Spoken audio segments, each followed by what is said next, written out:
Welcome, everybody. Thank you so much for your presence here. This session is going to look at the case for local artificial intelligence, innovation pathways to harness AI for benefit of humanity. I have the privilege to moderate this panel today. As the Global Digital Compact underscores, there is an urgent imperative for digital cooperation to harness the power of artificial intelligence innovation for the benefit of humanity.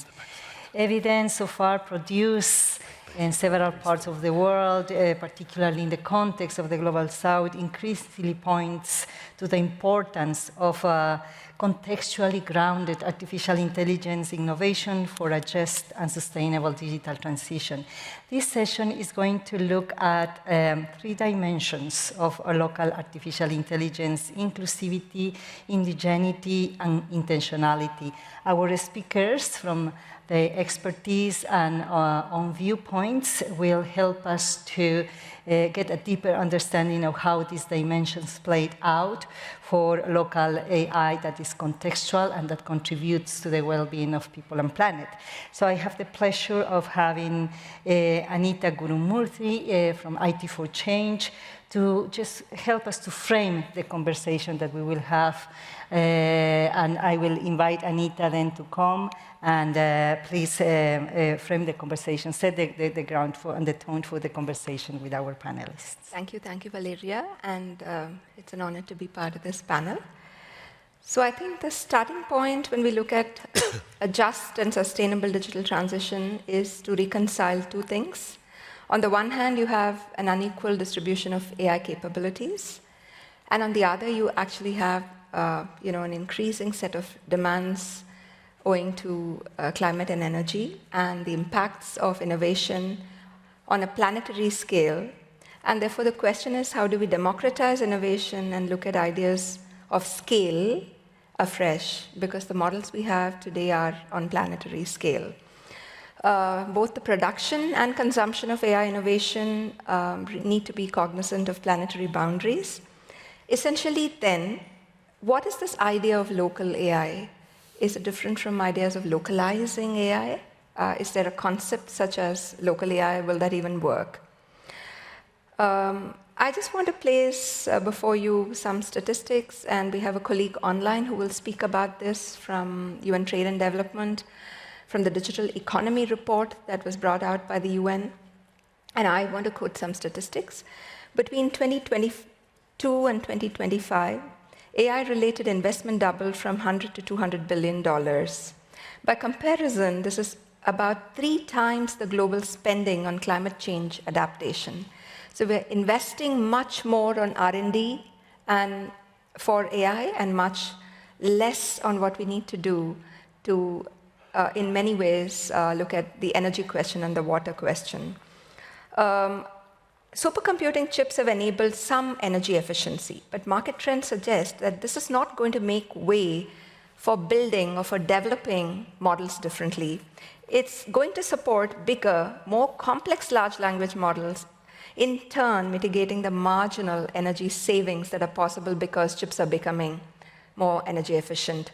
So the efficiencies in compute are really not necessarily going to translate into some kind of respite for the kind of climate change impacts. Now, I want to give you, this is just for shock value. The computational demand to fuel AI growth is estimated to double every 100 days, as we speak, due to increased energy demand of data centers. And this is a very, very vital concern. We also know that around the world there have been water disputes, because of this. So there is this big conundrum, we do need and we do want small is beautiful models, but are they plausible? Are they probable? And while there is the strong case for diversified local models, I want to really underscore that there are lots of people already working on this, and we have some people, governments that are investing in this, and there are communities that are investing in this. And these are very important because from an Anglo-centric perspective, we think everything is working well enough. LLMs are doing great for us, ChatGPT is very useful, and certainly so, to some extent. But what we ignore is that there is a Western cultural homogenization, and these AI platforms amplify epistemic injustices. So we are certainly doing more than excluding non-English speakers. We are changing the way in which we look at the world. We are erasing cultural histories and ways of thinking, so we need to retain the structures of our multilingual societies. So those structures allow us to think differently and decolonize scientific advancement and innovation in AI. So how do we build our own computational grammar? And this is the question I think that's really important.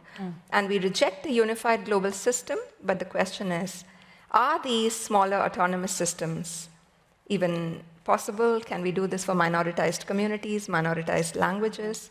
And the second question is, many of the efforts in this fragmented set of communities are really not able to come together. And perhaps there is a way to bring them in dialogue and enable them to collaborate.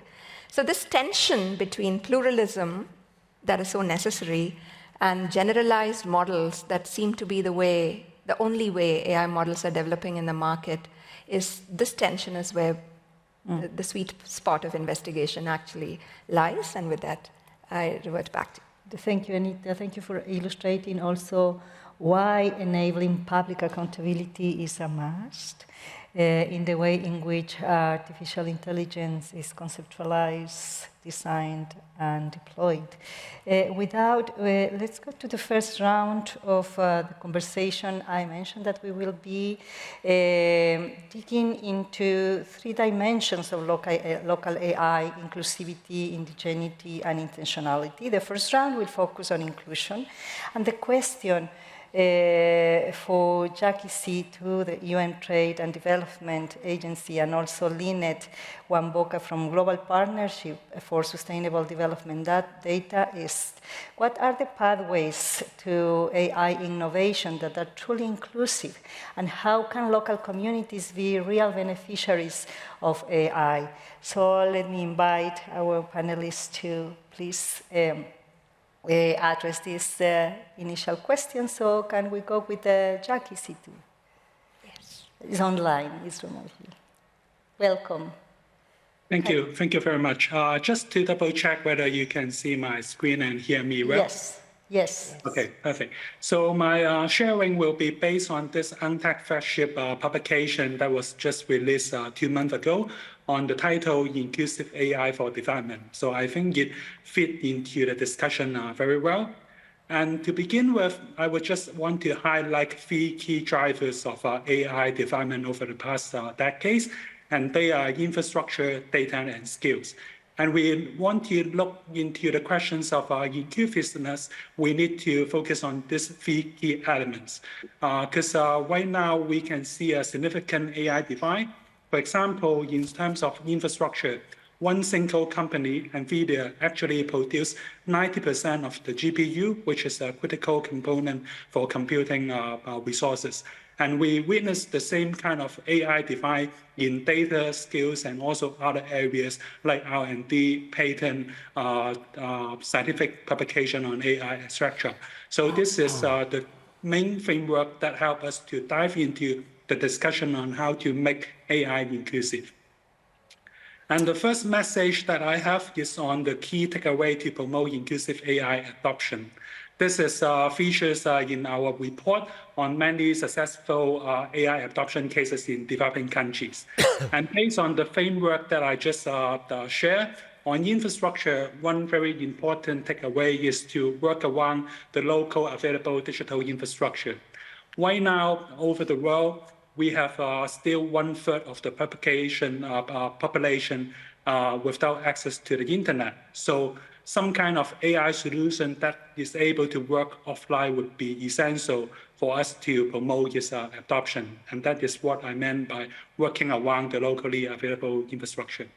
And the second point on data, it is essential to work with community-led data and also indigenous knowledge, so we can really focus on the specific problem on the issue that in the local context. And the third key takeaway is the skills dimension. We should use simple interface that help a user to use all this AI solution. And the last one is on partnership. Because from what we investigate, many of this AI adoption at the local level is rather small scale. And to scale them up, we need to build better partnership to get access to the essential resources and technical support. And the second message that I have is on the worker-centric approach of AI adoption. From the previous technological evolution, we understand there are 4 key channels where AI may also impact this productivity and workforce. On the left-hand side, we have on the top left, starting with the automation process that AI could substitute human labor. And then on the top right-hand side, we have AI complementing human labor. And the other 2 channels are deepening automation and creating new form of jobs. And from the previous experience, automation or this technology adoption actually focus on the left 2 bubble, that is replacing human labor. But if we really want to have an inclusive AI adoption that benefit everyone, we should focus on the right-hand side, on how AI can complement human labor and creating meaningful new jobs. And with that, we need to focus on 3 areas of action. The first one is, of course, empowering the workforce. That include basic digital literacy to reskilling and upskilling, so to make them adapting to this new AI approach of work progress. And the second very important point is what I also mentioned before, with the engagement with the worker. So we work with the community, we work with the workers, with the design and implementation of AI to make sure that it fit the purpose and also gain the trust of this whole AI adoption process. And the last point is about fostering the development of human-centric AI solution that would be the major responsibility of the government through R&D funding, public procurement, and other tax and credit incentives that steer this AI adoption to an inclusive and worker-centric approach. And the last thing that I want to highlight is at the global level, there are also 4 key areas that we can work on. As Anita mentioned, accountability is key. What we want to advocate here is to have a public disclosure accountability mechanism that could reference the ESG reporting framework that is really mature nowadays in the private sector. So an AI equivalent could happen with public disclosure on how this AI works and its potential impact. So this is the accountability pillar. And second one is on digital infrastructure. To provide equitable access to AI infrastructure, a very useful model that we can learn from is the CERN model, which is the world's largest particle physics laboratory right here in Geneva that I am working at.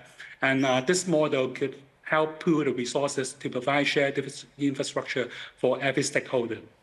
And the third one is on open innovation, including open data and open source that can really democratize knowledge and resources for AI innovation.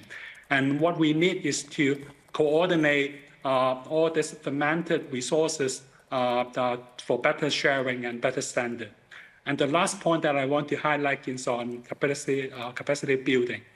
We think that an AI-focused center and network model after the UN Climate Technology Center and Network could help in this regard to provide the necessary technology support and capacity building to developing countries. And of course, the South-South cooperation could help us address common challenges. Like in East Africa, Rwanda may not have enough data source to train AI with the local language of Swahili, but grouping the East African countries together, then we can put this Swahili common language in the region to have better AI training. So these are some recommendations that I have, and I'm happy to engage in further discussion. Thank you.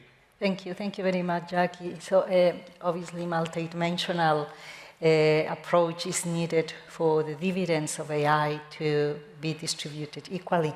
With that, I would like to give the floor to Lynette Wamboka, Global Partnership for Sustainable Development Data, to also help us to... It's not here? Yeah. Okay, so is anyone in the panel willing to contribute to this part of the conversation in relation to how to bring the benefits of AI to local communities before we move to the other round. Okay, if not, we can check whether there are any reactions from the remote participants, any question in relation to this point, or from here from the audience. You are also welcome to comment and provide your viewpoint. Okay, if not, we can move to the second round, which is going to look at indigeneity.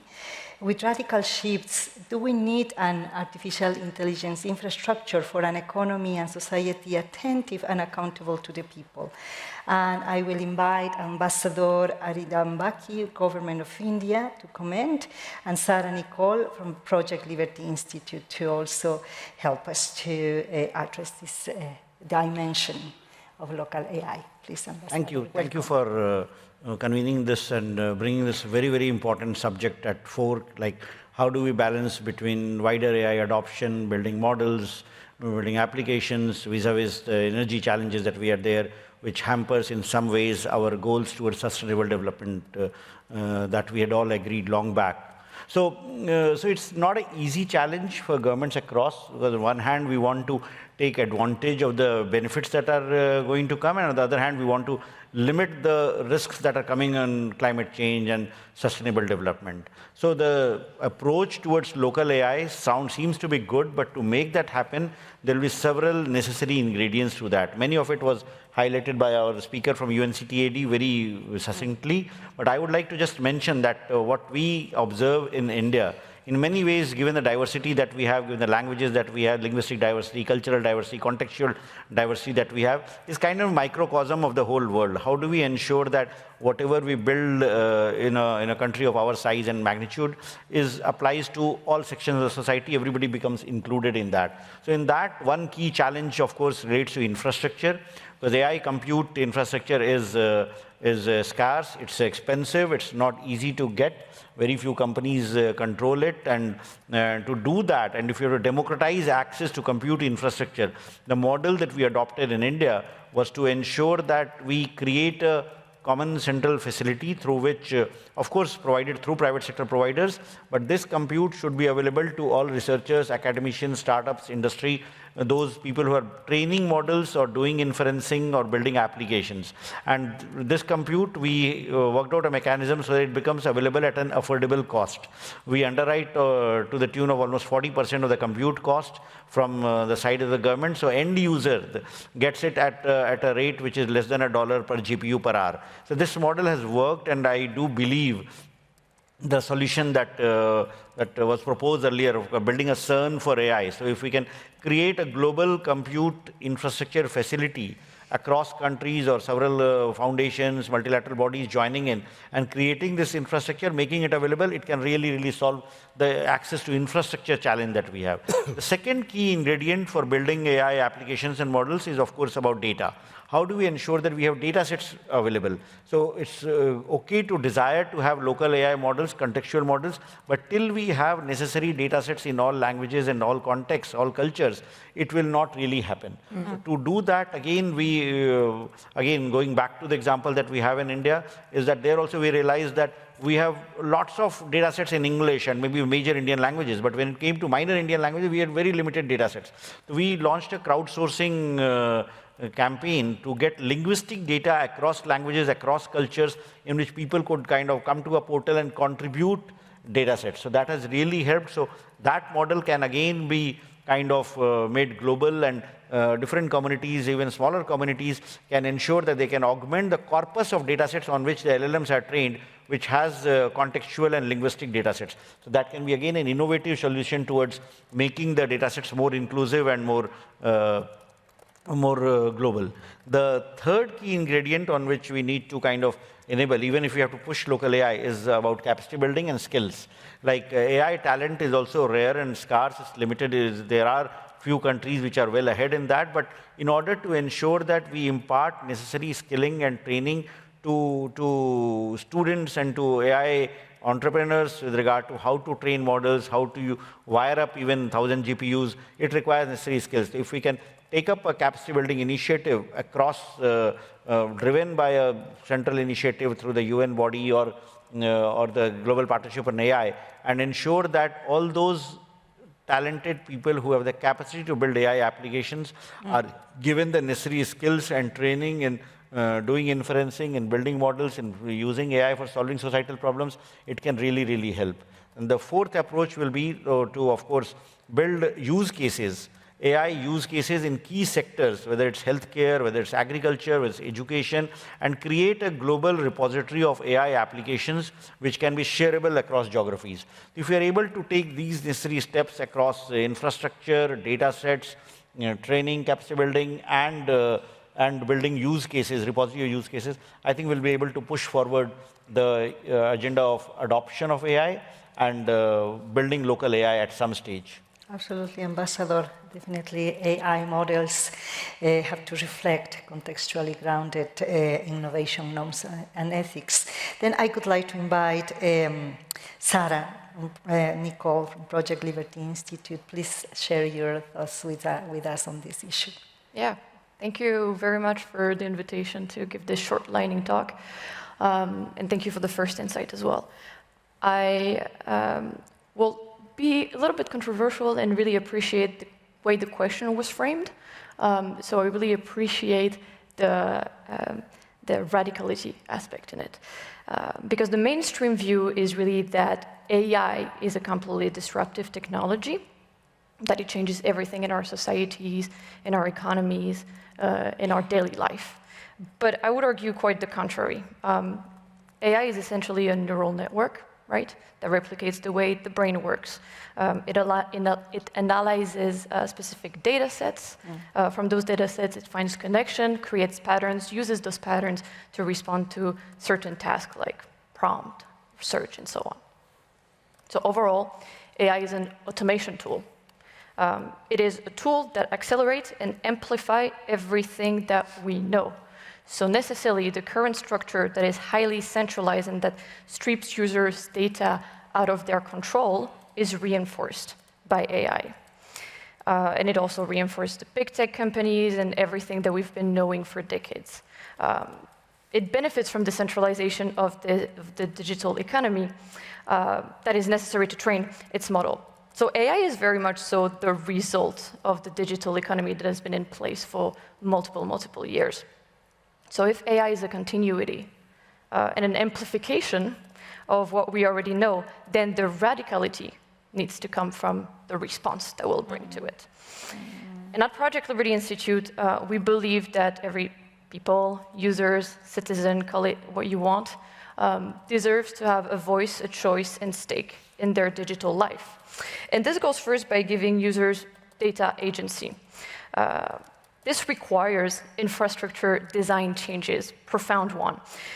In digital economy, data is not just a byproduct. It is a political, social, and economic power that is deeply tied to our identities. And most of the network infrastructure that is currently in place has been captured by a few dominant tech platforms. So necessarily everything that is built falls under this proprietary realm.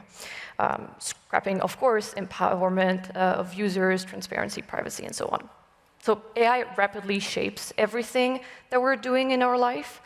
So we need to rethink this infrastructure model because it shapes data agency. And Anita, you've been great to launch this report with us in Berlin last month, so I'll be happy to share also this report that we wrote for policymakers specifically to equip them with thinking how to approach this digital infrastructure questions. But infrastructure for agency is really what we are focusing on at the Institute. So we are the steward of an open source protocol that is called the DSNP, the Decentralized Social Networking Protocol. It builds directly on top of TCP/IP and allows users better control of their own data by enabling them to interact with a global, open social graph. What this means is that your social identity on DSNP is not tied to one specific platform like it is today in most tech platforms, but it exists independently. And so it allows transportability of your data, but also interoperability. And as this protocol that has almost 2 million users now, this is a core part of infrastructure that represents a radical shift for an economy and society attentive and accountable to the people. But unfortunately, this would be a little bit too good to be true if all that was needed was a few lines of code and some spec and protocols. As important is the business model. And there's a lot of work to be done here because to this day, the most lucrative business model is the one that scraps data, users' data, and use it for advertisement. And we have yet to find a scalable alternative to this. And in order to build what we call the fair data economy, we're in need of metrics. We need to be better at articulating what we mean by safety, responsibility, privacy. What exactly do we mean behind this beautiful world? So we need qualitative and quantitative metrics to define all this. Likewise, we need to go beyond the do no harm principle and really shape a positive vision of technology that is socially and financially benefiting everyone. And one of the approaches that we are exploring at the Institute is the one of data cooperative. The cooperative model has had a legacy of hundreds of years and is actually pretty well fit for the age of AI. We have a report on this coming out on July 9th, and I'll be able to share it with those who wanted to. But let me extract 2 points from this report that I think is interesting for the sake of this discussion. Thank you. Data cooperative allows to rethink the value of data in a collective manner. And I think that's very important because the debate is very much structured around personal data and individual data. But the issue is so structural that we need to empower users with collective bargaining tools against those big tech corporations. And the second point is, in the age of AI, data needs to be of high quality, and data cooperative provide the right incentive for data contributor to improve the quality of their data, because then it contributes to greater financial sustainability of their own co-op. So it's also for data pooling purposes. And of course, there are many other models that exist, the data commons, data trust, you name it. A radical shift for a better economy, anyway, will need many tries, many stakeholders to be involved. And we are already seeing this every day in multiple communities across the world. But one last thing that I wanted to mention here today is what I just said. I don't think this should be considered as radical at all. We own our identity in the analog world. We don't accept others to make billions on top of our own identity, so why should it be that different in the online world? So all in all, the goal is really to have a voice, a choice, and stake online, and I don't think this is radical. I think this is pretty much common sense. Thanks. Thank you, Sarah. I think you have helped us to pave the way very nicely to the next round of conversation, because if we want AI to be meaningful to people, the intention behind it is absolutely crucial. And with that, I would like to invite Ambassador Thomas Schneider from the government of Switzerland and Nandini Chami from IT for Change to address the question on how should AI innovation pathways be steered from the common good. With that intention of the common good. Please share your views on that. Ambassador, welcome. Thank you, and thank you for making me part of this discussion, because this is a discussion of fundamental importance that is also something that in a, maybe not necessarily a poor, but definitely a small country like mine, is a big issue.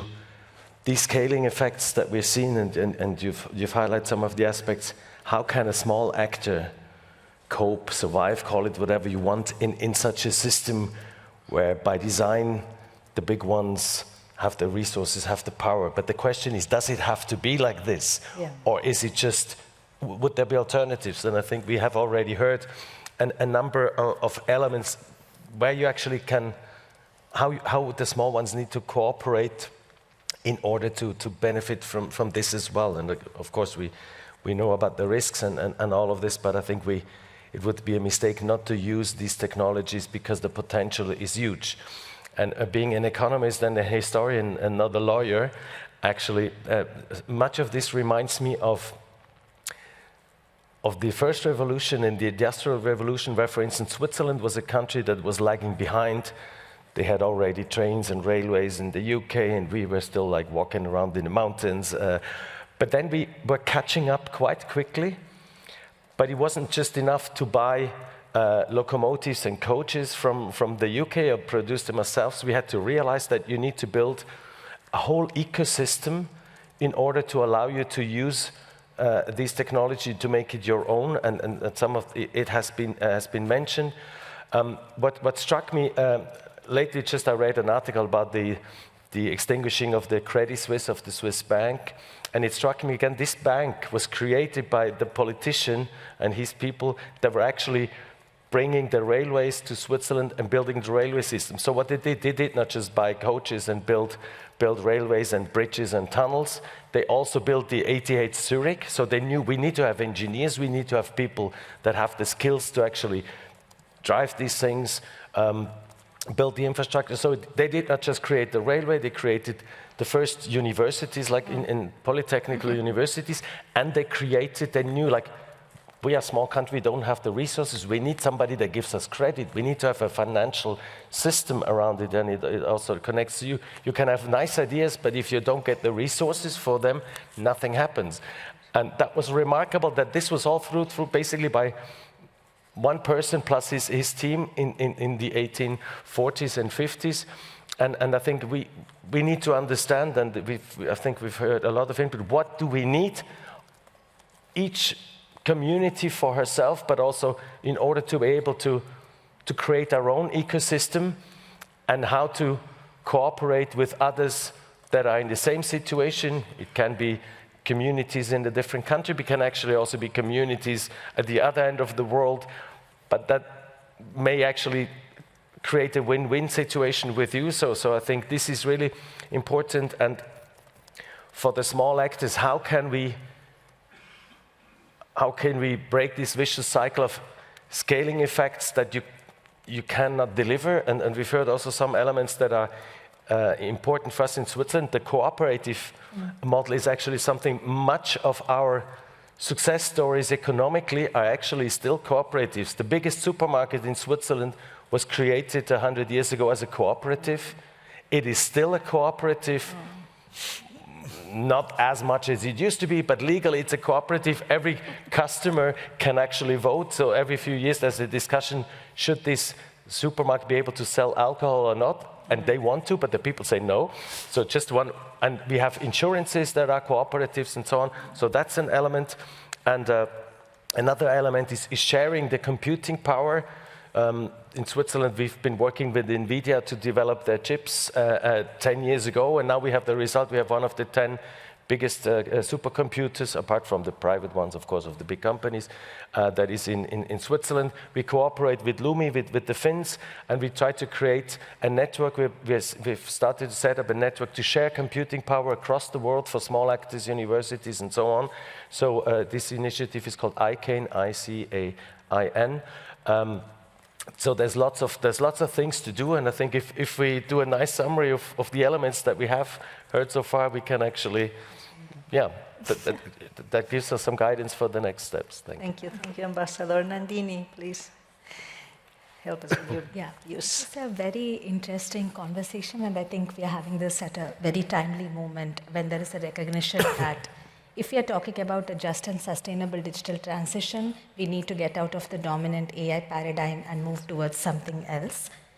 So I'll just begin by sharing a couple of thoughts about challenges that we face in terms of steering AI innovation pathways for the common good.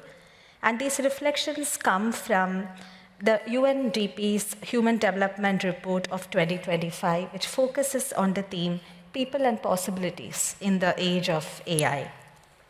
So the first challenge that, in this report we find is that in terms of shaping the trajectories of AI innovation, private value and public value creation goals are not always necessarily or automatically aligned.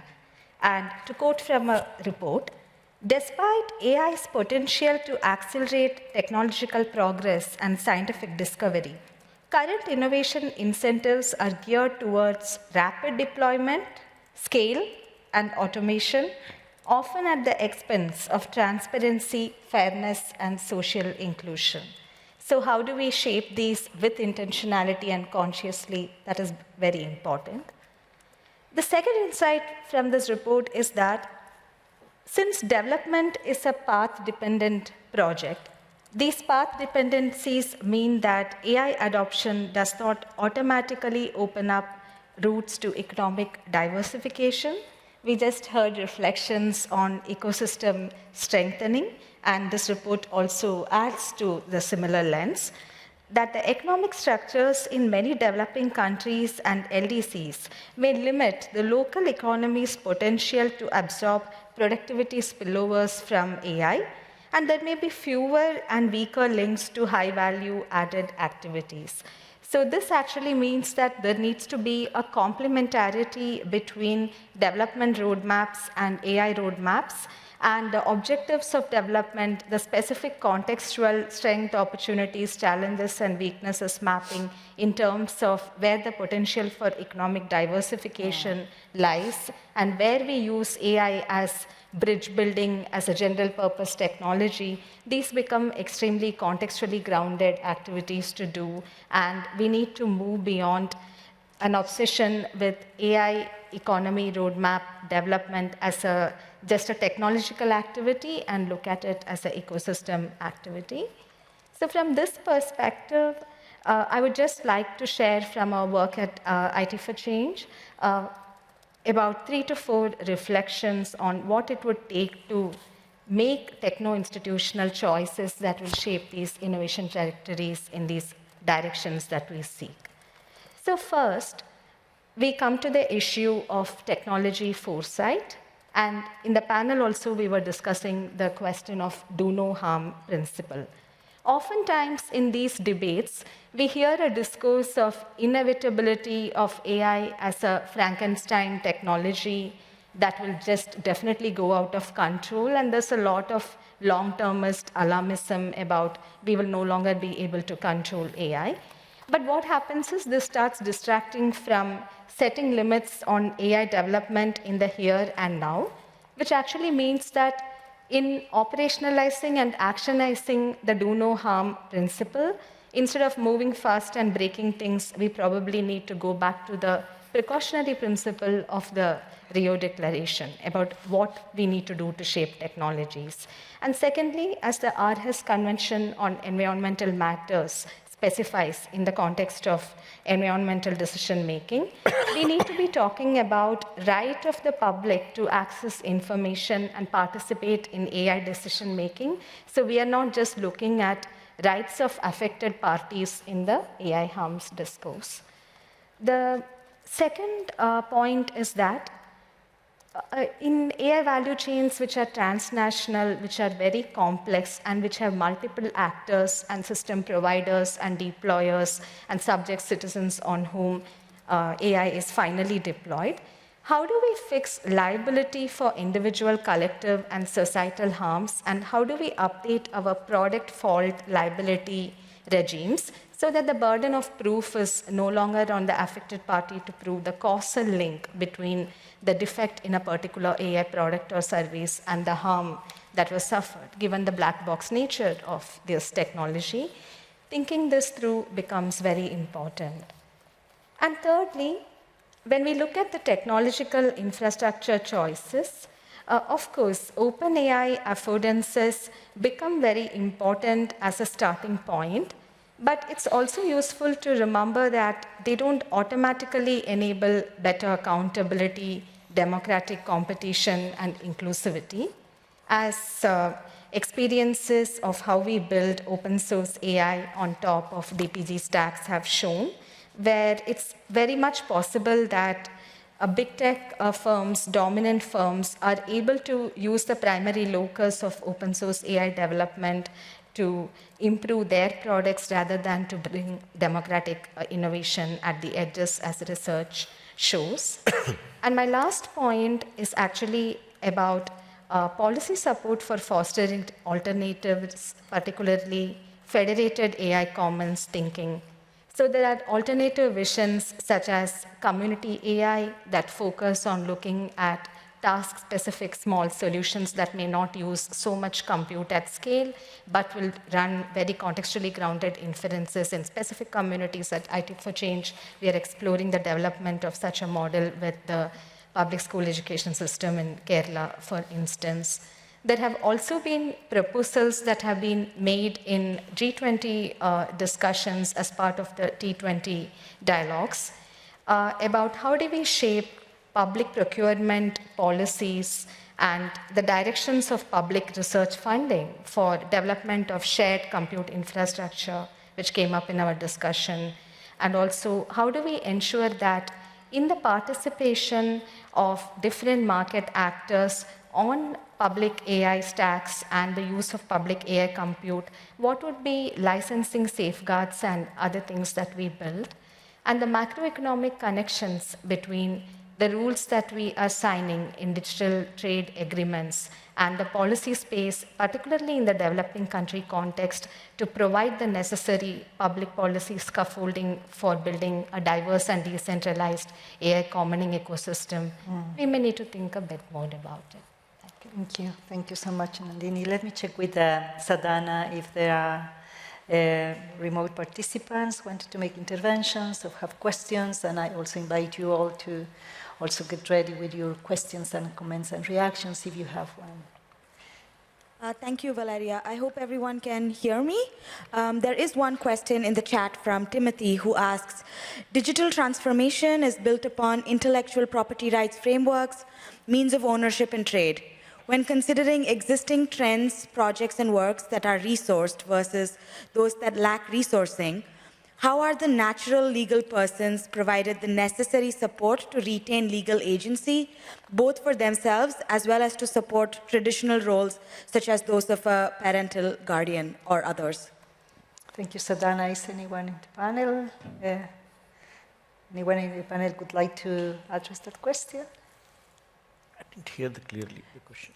Repeat, this is about intellectual property. If you could repeat the second half, I got the first half, but not the second. If I understand correctly, the question is asking, given that there are ownership rights conferred on the developers of AI and non-natural legal persons such as corporations, the question is about how can natural legal persons such as ourselves retain our rights and agencies over the building blocks of AI, both individually as well as those who might be in charge of us, such as guardians and custodians?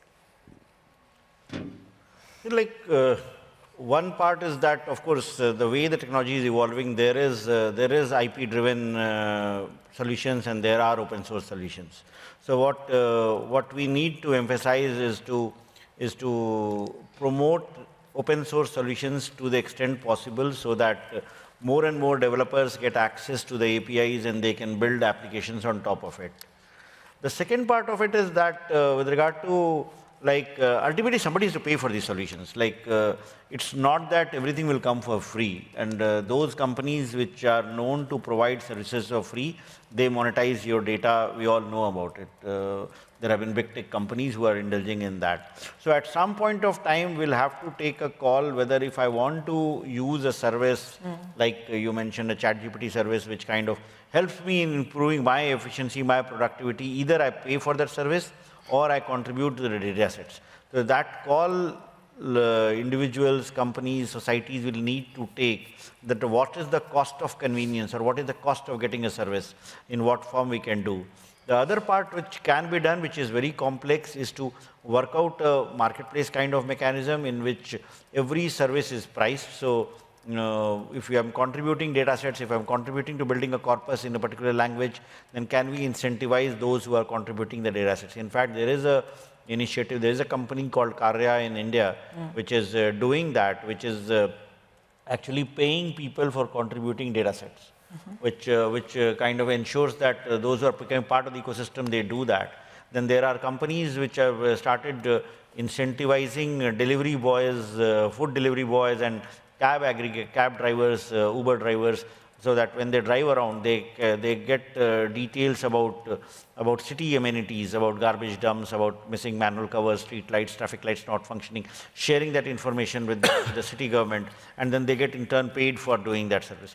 So if the way a data contributor, in what form is contributing, there can be models, there can be mechanisms in which a cost and a revenue sharing model can be developed, but it will require specific approaches to the specific use case, but it's not that it cannot be done. Thank you, Ambassador. Maybe if I can add, and there's a number of good examples. First of all, property rights are not carved in stone. This is something that can be and will need to be reformed, renegotiated. I think that is with what outcome and how that this is another question, but because otherwise, in many ways, property rights don't work also for journalism, for media, for in that part. So we'll have to develop a new approach and question what was the original idea behind property rights. The idea may be right, but then we need to find a new approach. That's one element. And the other thing is like, this is what you may do on the political level, on the market level, and the other one is try to find ways to create a fair share system for benefits, and one is try to monetize it like a kind of transaction, give every transaction or every data transaction a value. And the other thing is, and I think we've already heard, is go for not think it only from the individual, but think it from society or from, and in Switzerland also we have many, we are a liberal country, but many things people don't want it to be privatized because they think this should be in public hands. It's like waste management or hospitals is a very hot issue and so on. So I think we should think about how as a society, if we want to develop our health system, for instance, health data is super important, is super valuable, and of course the industry needs a lot of money to develop new pharmaceutical products. But how can we organize ourselves as a society, not because as an individual you are too weak, but a whole society can say, okay, we are offering something to businesses that can develop stuff that is okay, that they make money, but we want somehow a fair share of this because we are kind of your research lab, and then if you are a group, a big group, then you can actually have also a political weight, and then you need to find creative, concrete ways to actually then get this thing concretely done. But you need to work on the idea and the concept and on defining ways but it's a super important question. And if I can build on those two and fully agree with what's been said, the question of having a stake in your data has often been framed on a personal level, and actual studies have shown that you would make very, very little if you were to monetize your own data. At the end of the year, it would be like a couple hundreds of euro or dollars. And the worst thing is that it could lead also to systems where poor people would probably spend lots of time online to generate a very small revenue from this. So the answer will not be on an individual perspective, but it would be on a collective one. Because it's when the data is aggregated, it's when the data is in a specific context that then it gains value. And here again, let me bring the cooperative model, and that's true. Theoretically, there's a lot of work on data cooperative. Practically speaking, it's still yet to emerge. But also one of the reasons is that it is not natural for businesses to turn into a cooperative model because it's being perceived as this socialist or communist thing, which it is not. And hundreds of years of legacy have proven that.